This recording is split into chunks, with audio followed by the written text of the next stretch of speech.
Hello and welcome to the podcast. We are the Cosmic Commentators and we're here to take a look at all aspects of spirituality, metaphysics and religion.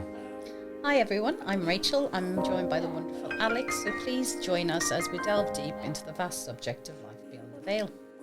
Yo, Raquel! How you doing? Alex is in the house. We're busting out another pod. We are, we're here. Loud and proud. What should we talk about today?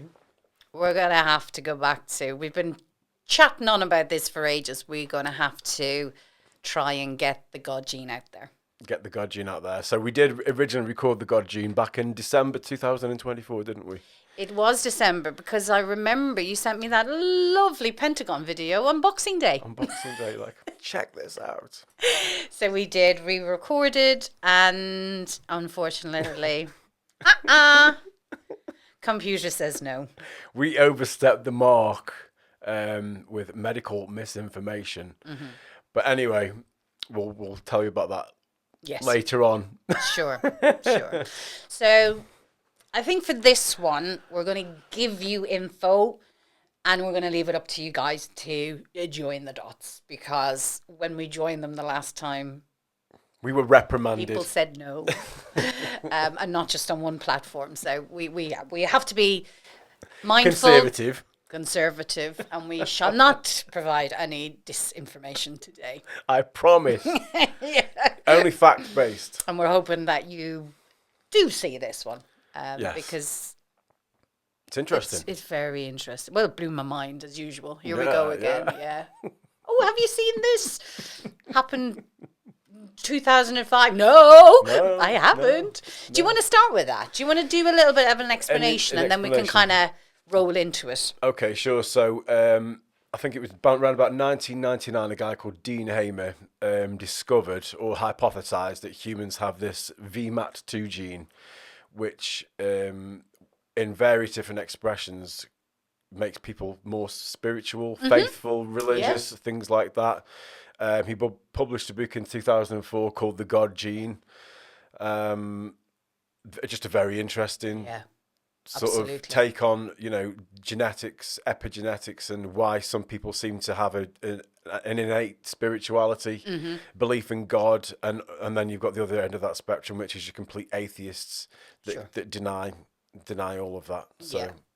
So, and we can link the Pentagon video that you sent me, can't we? Yeah, we can link the Pentagon. The Pentagon acknowledged this as well, didn't they? Was that 2005, I think, that video? I think that was 2004 as well. I think 2004, 2005. But they showed in the brain when people heard religious texts, a certain part of the brain would light up and sort of show, activity when they heard religious things, either things that they liked religiously or they disagreed with religiously. Yeah. So it does show that there is something that's going on in the brain. Absolutely. With people, and the Pentagon have verified this. Yeah.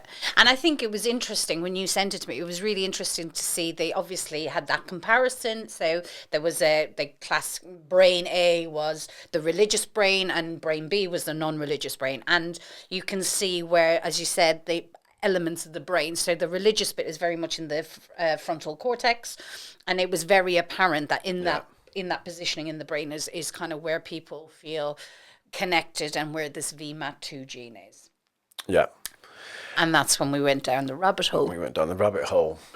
But we're just going to talk about the God gene for now, aren't we? And just this explains why certain people do have a proclivity to religion, spirituality, connection to God. These different things.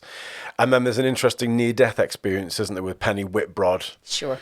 Who died of anaphylaxis. Again, the link is in the description, where she was taken through a DNA strand, and God showed her that the God gene is located in the junk DNA. Yeah. Which was absolutely fascinating, wasn't it? Because you just mentioned earlier, there's 98% of our DNA is classified as junk DNA. So yeah, we're 98%. That's quite scary, isn't it? Yeah. And I'd heard of the God gene. I didn't know much about it when, during that Christmas period. But I started to kind of look into it, and again, you just realize how many people have talked about this and are specifically looking around this VMAT2 gene and what it means. So I kind of started off with Laura Logan, who was I think she's CBS journalist, but she's CBS. X. Sorry, not now, not present, but yeah, an investigative journalist, and she talked a lot about it, and she talked a lot about kind of transhumanism and how, I suppose, putting a barrier to the VMAT2 gene is a way for us to become more robotic, because obviously we lack that spiritual connection, don't we, to the source, God, divine, whatever people want to call that particular person, that particular being, entity, whatever. And she is somebody who wasn't religious, but she had an experience back out in the Middle East where she was gang raped. And pretty much, obviously it was a brutal assault that, kind of really, she talked about being maimed, following that, and who wouldn't be. And it really got her to think about human suffering, and, she very much almost challenged, why is this happening? Why, God, if you are the divine and you love us, your subjects, and we're a fractal of you, why would you allow this to happen? Yeah. And then I suppose, and we've talked about this before, the element of free will, and how she actually came to realize that, it's not God that's promoting this human suffering. It's humans. It's humans. We are doing our own damage, really, aren't we? With our own free will. Absolutely. Mm-hmm.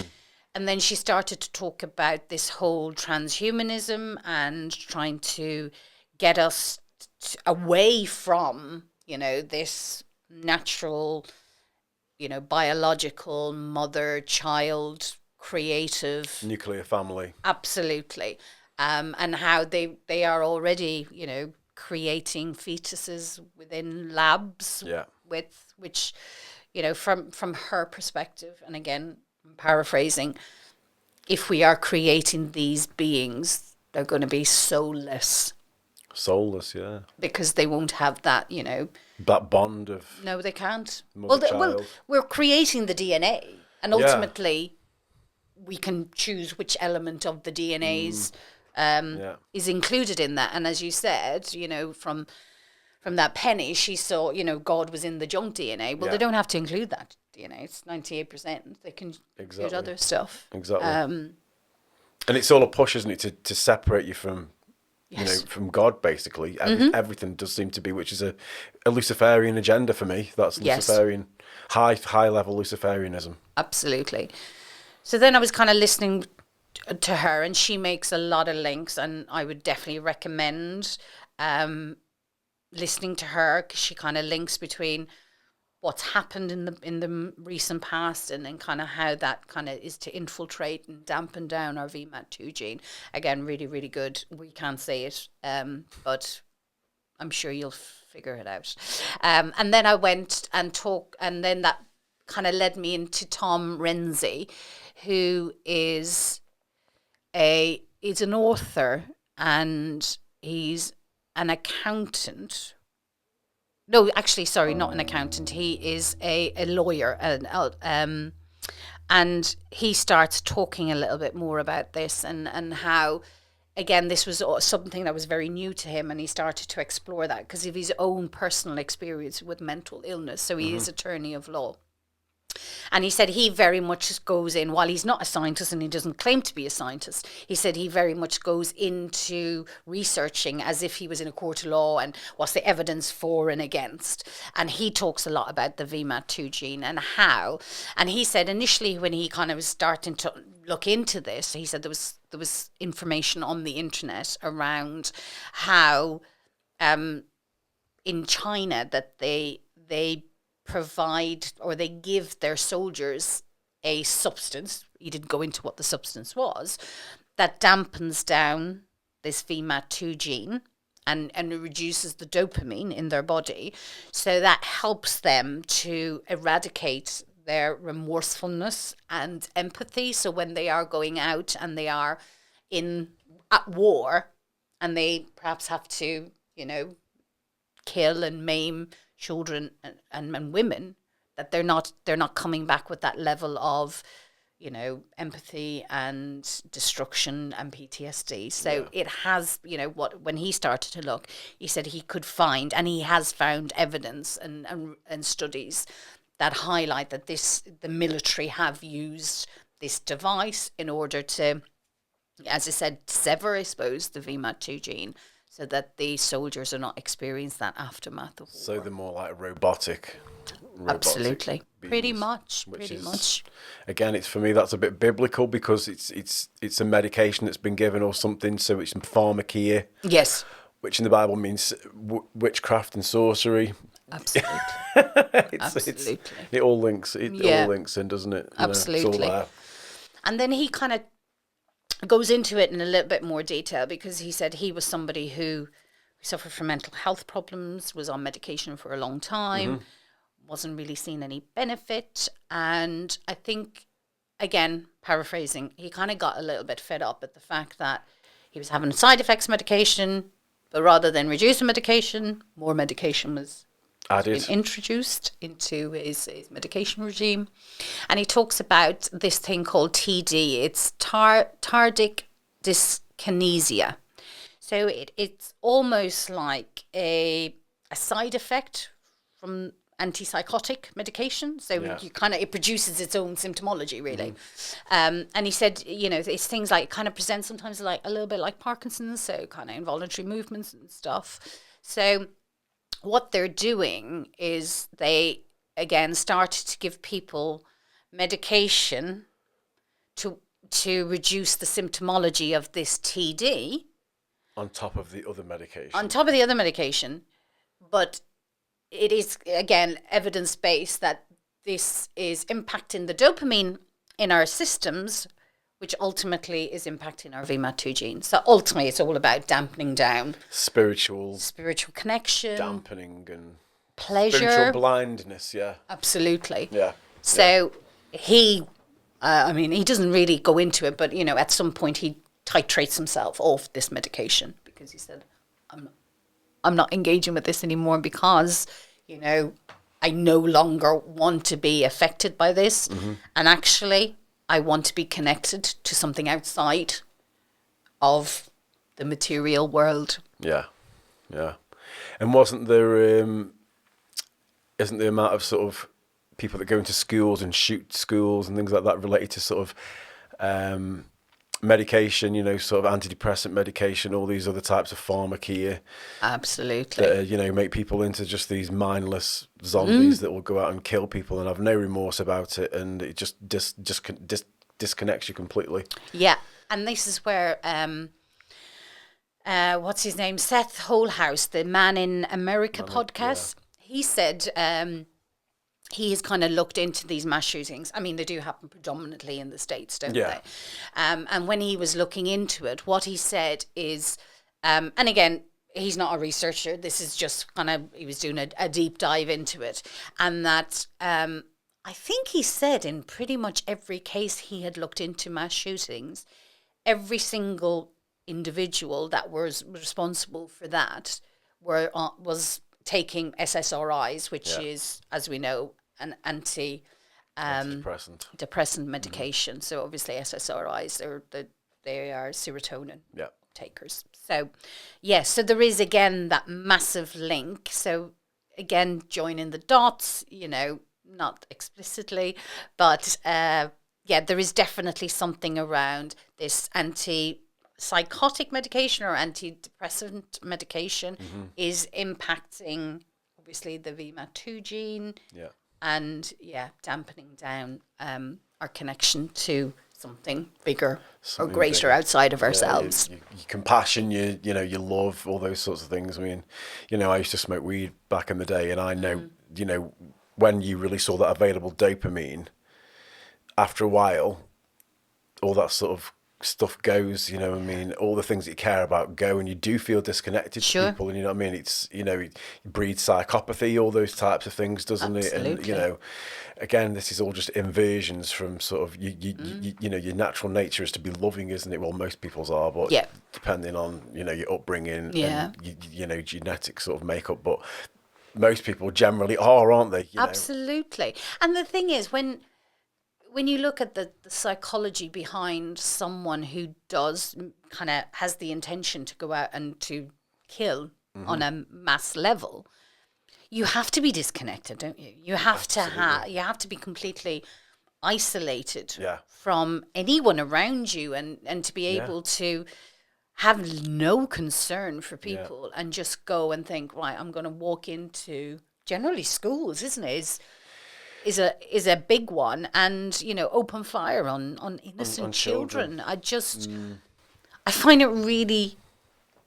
I mean, bearing in mind I've been in the field of psychology for 20 odd years, I find it really hard to even rationalize how someone could do that. And normally, like you say, there is sort of either drug use or alcohol abuse. There's something that's affected people, hasn't there? And then there's the isolation period where people Sure. become isolated and they create their own sort of world and sort of delve into these dark places, which is again, you know, for sort of very dark, isn't it? Very dark. And this is when these people do this. There's always an outside influence. It's almost like something's working on them. What you might call a you know, a demon. You know, a demon working through them or whatever. But it does seem to be they're isolated, and they always say the devil will isolate you first. Absolutely. Get you on your own first, and then start to work on you. And then you add in maybe prescription medication, self-medication, either through drugs or alcohol. And then you find yourself disconnected from everybody and everything, and then you get these intrusive thoughts, possibly. Go and mow down the people in that school.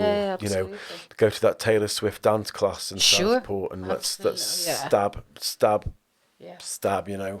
It's just I mean, the picture of that particular guy. I mean, that mugshot of him, he looks like he's possessed by a demon in that picture, doesn't he? You know, there's something very, very dark going on with these people because they weren't like this originally, were they? They, you know, they often come from a quite nice family and, you know, like sort of model type person, you know, happy, smiley, and then something happens and they turn into that. But look at the state of our society. I mean, there's not many people that I don't speak to who aren't on some form of medication. I mean, it's a rarity now, isn't it? Whereas, and I know they go back in the day, but when I was growing up, you didn't. We didn't. Maybe we didn't hear about it. I don't know. Are people more open now? But there's not. I mean, the phenomenon. It's just It's a mental health pandemic now. Everyone is suffering from something. And I think as well, what I've noticed is there's this victim mentality that's like a victim. If you're a victim, it's kind of fashionable to be a victim, you know, through your music and all that lot, you know, instead of back in the day, we just pull yourself together, get on with it, you know what I mean? But now, let's delve into the problems. Let's sit and talk about ourselves for hours, you know what I mean? Let's be the I'm a victim. Yes. I'm a victim of everything, you know what I mean? And it's that sort of mentality, I think, that's led into it as well. Because everyone's become, I mean, I think this is the most narcissistic generation that we've ever had. Absolutely. Selfies, you know what I mean? You can see someone getting beaten up in a town centre or wherever, and instead of going in to help and intervene, people will start filming it so they can then put it online and get lots of views, you know. This is, you know, the most wicked, selfish generation ever. Absolutely. Ever.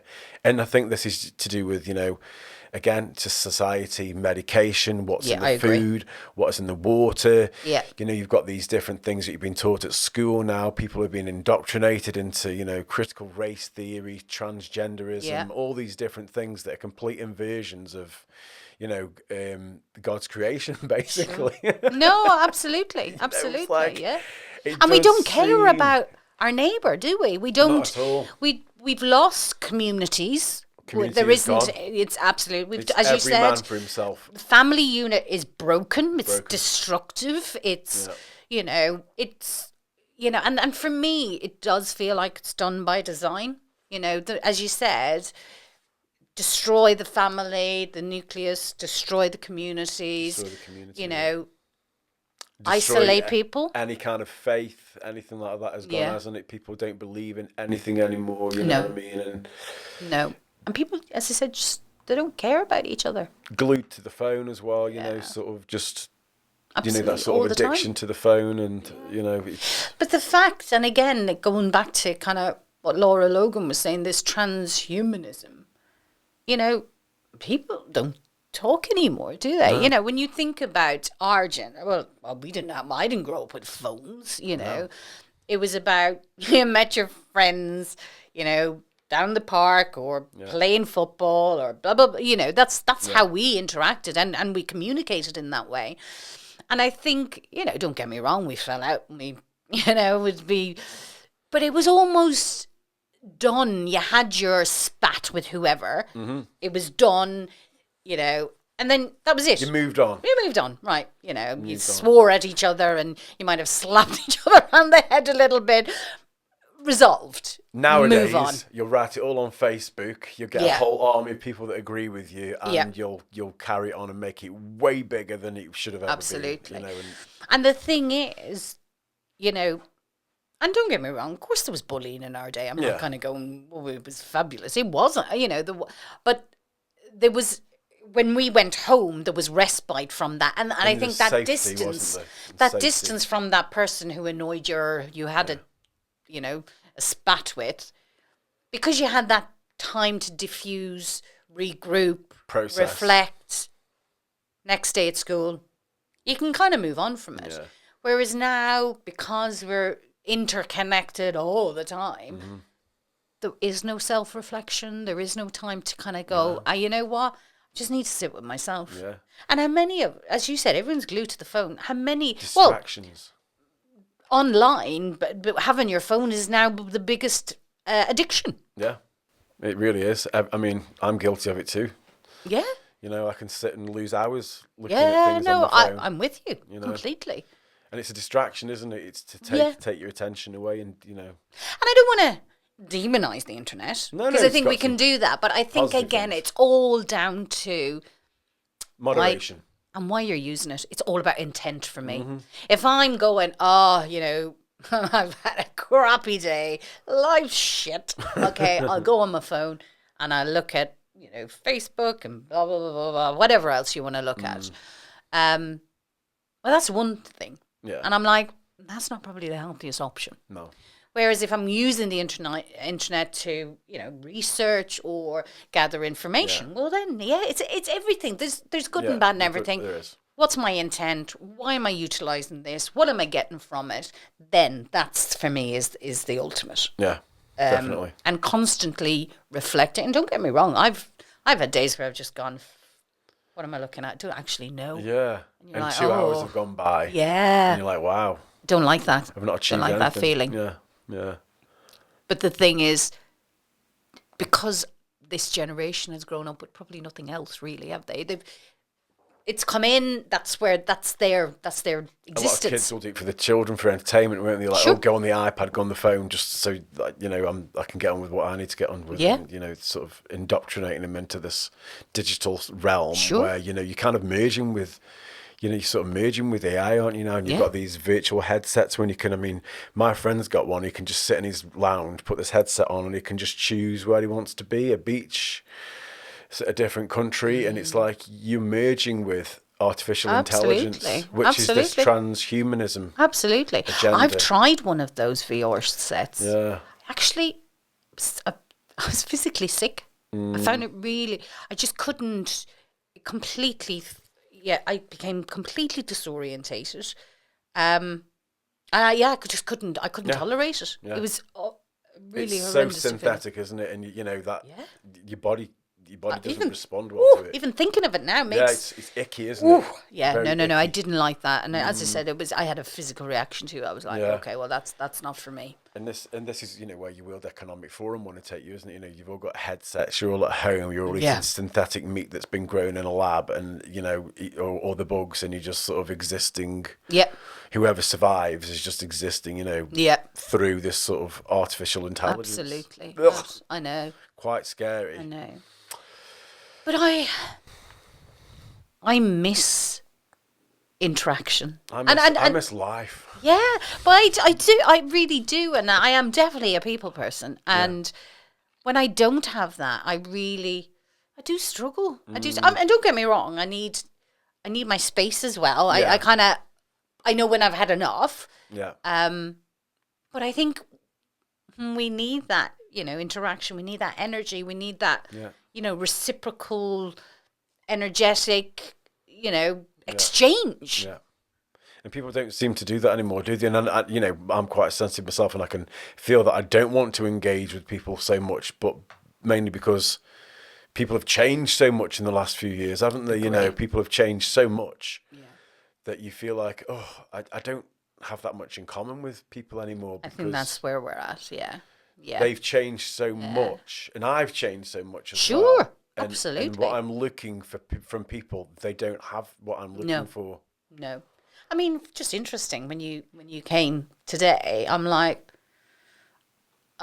my friendships, they're all changed. They've all because we're on just different planes. We're on different realms. We just see things very differently, and there's no common ground, is there, anymore? Especially with what's happened in the last few years. I think the people that know what's taken place and the people that haven't. That's another division, isn't it? Yeah. Between, it's hard to find any sort of ground. And I think for me, my spiritual connections and gifts have definitely heightened over the last definitely 5-6 years because of that, and because obviously as much as I can, I really focus on my vibration and my frequency and increasing that as much as I can. My intuition has heightened with that, so very quickly I'll go into a room, I'm like, I can't bear it. Absolutely. And like I said in a previous podcast, I've had dark entities around me, and I know what that feels like, and I know how drained I am from that period. So I'm like, I'm out of here, people. No, this is not where I'm at. And I'm definitely, I suppose, more self-serving in that sense, that I won't just tolerate it now. I'm going, actually, my self-preservation is, I need to get out of here. I need to move away from this because this is unhealthy for me. Safeguard yourself. Absolutely. And sort of your energy body. Yeah, definitely. And it's that balance, isn't it? Because I don't want to be an isolated individual, because I actually enjoy the company of people. Yeah.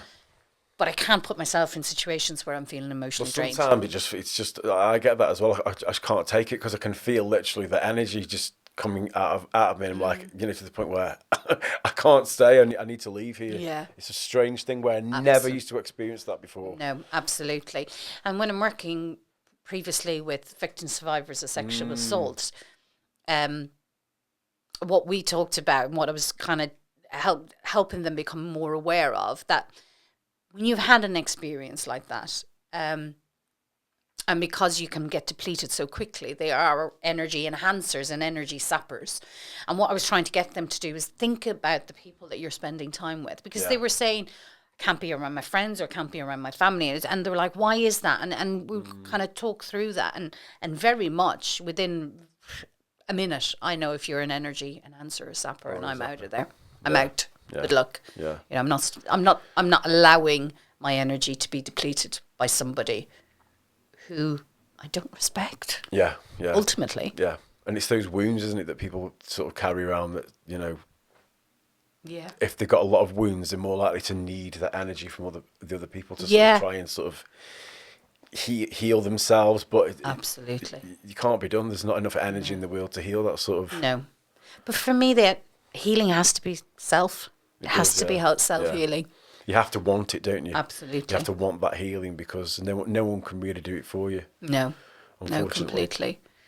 And I think as well, kind of linking back to that God gene, I think because it's, again, frontal cortex, very much, for me, it seems very close to the crown chakra, which is our highest level of enlightenment. Yeah. Again, it all seems to fit together for me. So if you're not connected with your God gene, to whatever you want to call that, your energy's lower, isn't it?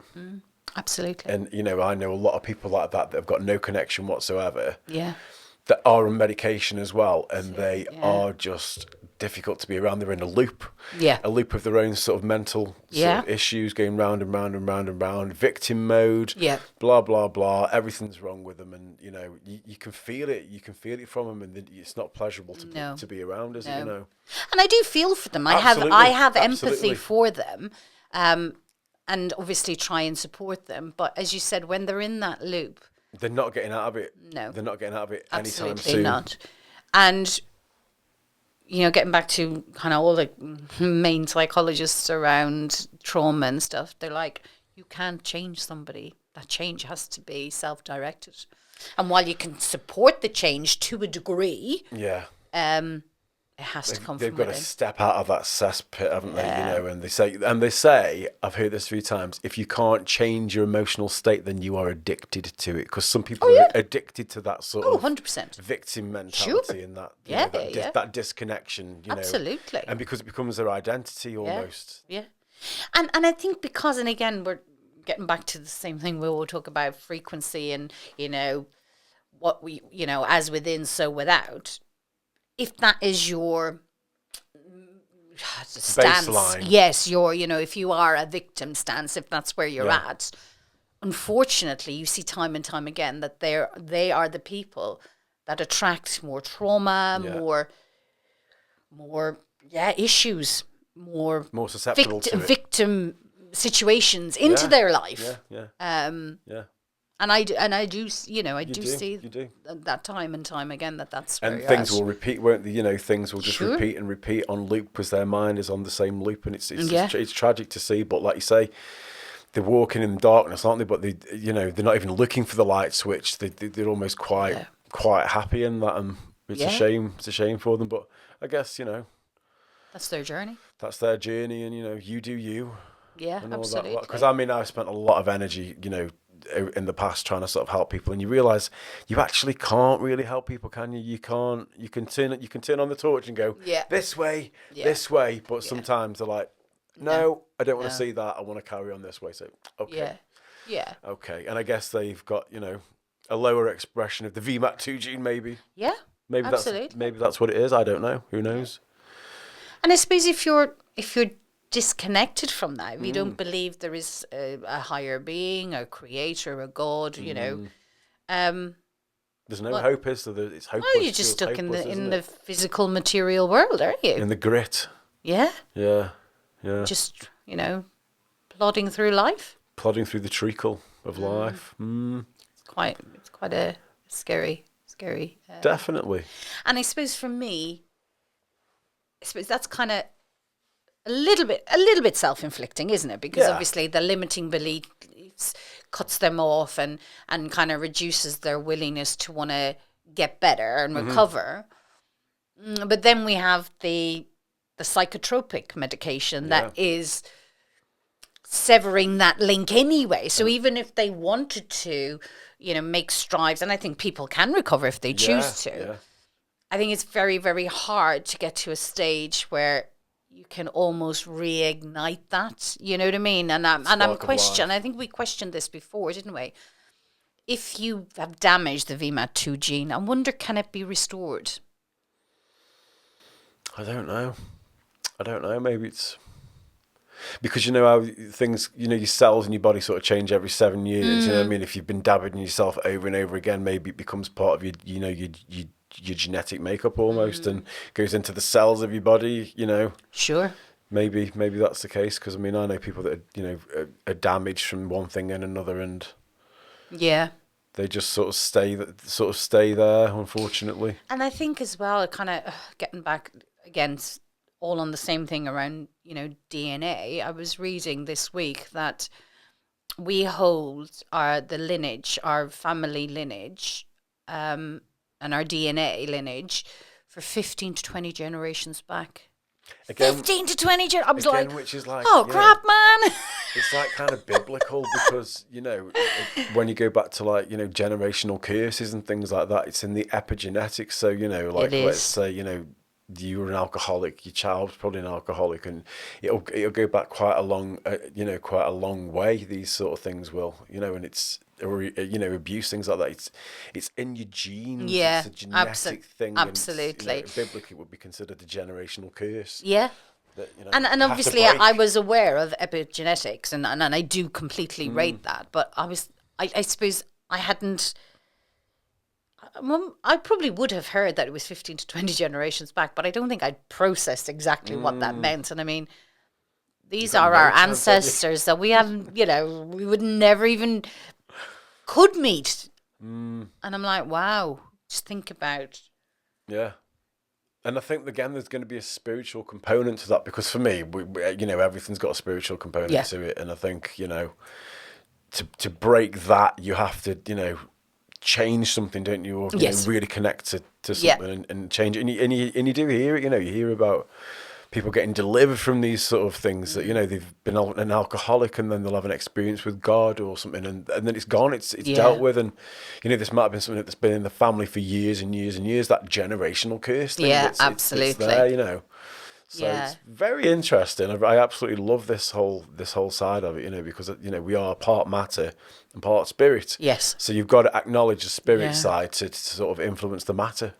But I don't know about you, but when I particularly talk about, the ancestors and the lineage, I don't know about you, but I get a real sense of responsibility that I kind of have to break the curse or have to almost restore healthy DNA. Yes, And I'm like, yeah. oh, crikey, this is a lot, man.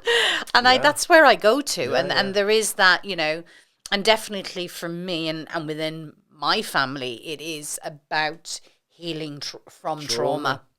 100%. Yeah. Generational traumas and domestic abuse and all of that. And, I found myself in a similar situation, but I think that was my thing going, right, I need to do something now. You need to break it, don't you? And again, going need to back to break it. Penny Whitbrod in that NDE with the the God gene, she, when she had a life review, when she was speaking to God, she said, right, okay, God, so why did, when my children's father left, why did you leave my children for years and years, and they were sitting at home waiting for some communication with the dad, which never came? How could you do that to children? And God said, no, you don't understand.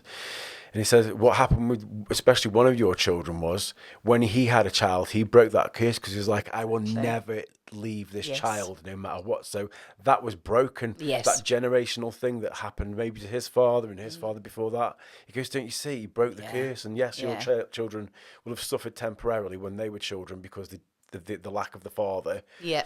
But moving forward, that won't happen again, and that was broken. So you see how I've worked there, and she's like, okay. Yes, yes. And I do believe some people are chosen for that reason. Yeah. To be that Breaking that cycle, absolutely. break the chain, Yeah. break that chain. Yeah. Because it does seem to be, as you say, a genetic thing. Yeah. But I think as well, in order to be that chosen one, to be the one that kind of breaks these family curse, I think you have to be able to see something out bigger than yourself and something, and being able to kind of, as you said, connect with your VMAT2 gene, understand that there is, a God gene. We have that. We can connect with the divine. We are a fractal of his being, of its being. So I think for me that it kind of needs to go hand in hand. Yeah. I think, when you are a chosen one, I think automatically a level of spirituality comes with that. And maybe some kind of a level of suffering as well, that you'll go through, that's, I can unique to concur. yourself. Yeah. Definitely there's been suffering. Pick up your cross and carry it, Sure. for the greater good type thing, But I think and again, absolutely. And I think we can both agree that there's been suffering. But I think you have to experience to be able to come out of it. I think it's very hard to just go, ooh, I've heard about that, so I know it and I can break that. I think there has to be an element that, when you come in You've got to live it. Absolutely, as a chosen one, you come in and go, all right, okay, let's lay it on me and let's do it. Let's do break it. this. Let's get it done. yeah. Yeah, absolutely. But again, when you see, rather than kind of going, oh, my life and, suffering, when you kind of take a step back and going, okay, I've accepted all this Yeah. because I'm going to break this. I'm going to be that, curse breaker. Yeah, and I think that there's so much power in that mass acceptance and mass acknowledgement of that kind of breaks it almost anyway, because you're no longer giving it any power. Yes, you accept absolutely. it. Accept it. Yeah. This is what I've got. So this is what I'm going to do. I think there's power in that. In Oh, I acceptance. agree, and I think as well, alongside that, when you give thanks for those experiences as well, and that's not an easy thing to do. It's really not. There's acceptance, there's forgiveness, there's and you have to go through that process to a period of, oh, actually, I am grateful that you came into my life. You were that mirror. Yeah. You showed me what I needed to do.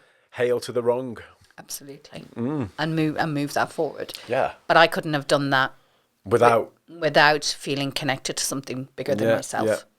And all the components to that as well, because sometimes these things unveil things, don't they, that needed to be unveiled. So you'll meet somebody that you have a bad experience with, and it unveils something in you that you needed to work on, or highlight something in you. So it's all beneficial, even though it's absolutely vile to go through at the time. Oh, absolutely, yeah. It's all beneficial, and you just have to kind of take the rough with the smooth. And agree. But I think, again, and we've talked about this before, about being very consciously aware and making sure that, we are supporting our physical being, our physical matter. Our temple. Absolutely. So that we are reducing the level of toxins that can impact our intuition, our VMAT2 gene. Your pineal gland. Absolutely, which is already calcified because of the water and the food that we eat and all of that. So I suppose we're not saying you have to change, and, any lifestyle change takes time. But it's about, again, being consciously be aware. And even this week, I've had a massive clear out, and I've changed all my cooking utensil because, obviously Teflon is toxic. It's toxic, yeah. So we're all cast iron in our household at the moment. Excellent. So go back to the old ways. That's absolutely, yeah. And again, nothing's going to happen overnight, but even down to the textiles and polyester, which polyester is everything now. Everyone is wearing polyester, aren't they? Yeah. And I was listening to, I think it was Gary Bershka. Was talking about, obviously, very much gym clothing is it's usually 100% polyester, or maybe 98% with 2% elasticity or something. What he was saying is, when we sweat, obviously our pores open and the toxic are absorbed into so our skin is our biggest organ. Yes. So when we're sweating, we're working out, we're sweating, but actually it's the polyester in our clothes, which is full of toxin and small metal particles are being absorbed into our bloodstream through our skin, which is our biggest organ.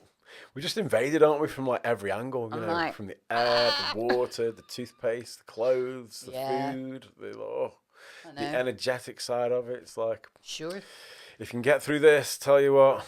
Constant warfare. Constant warfare. And I think the fasting thing is really helpful because, a lot of religious people, they do prayer and fasting, because it's and that can break these things as well, these curses that people have, and absolutely rest your body, clean your body, clean your temple, brush it clean and fill it with something good. Yeah. I'm not saying live this wholesome life and don't enjoy life, but it is, and I think you mentioned earlier, it's about, it is that moderation, isn't it? It is about being more mindful aware. Of absolutely, and knowing, and kind of being very conscious of kind of what we're putting in our temple. Definitely, without a doubt. So look after your body, people, because honestly, healthy body, healthy mind, healthy spirit, all works in one. So we've given you enough to kind of start thinking about how the God gene has been impacted by external principalities, forces. Absolutely. I like that word. I like that word, principalities. And the importance of kind of getting back to a state where you can kind of feel more at one with yourself and hopefully more connected to something bigger than us physical beings. Absolutely. I will leave links to the Penny Whitbrod near-death experience where she talks about God showing her the DNA strand and the God gene in the junk DNA. It's around about the 19-minute mark. And also I'll leave a link to the Pentagon video. The Pentagon video is around 5 minutes, isn't it? And towards the end of the Pentagon video, they say something which is very, very interesting, which spiked our interest, which Absolutely. The last God gene video we did was based mainly around this, and which got us sort of, censored. So if you want to take a look at that, please do take a look at that, because that's quite interesting. It's another potential side to this whole spiritual warfare, isn't it? So I'm sure you'll be able to connect the dots. Sure. And think about that was 20 years ago. Yes. So it's all done by design. It's all been done planned. by design. All done by design. So happy dot connecting, people. Yes. I hope you enjoyed this one. Very, very interesting one. Don't forget to like, share and subscribe, and we will see you for the next episode. Ciao for now.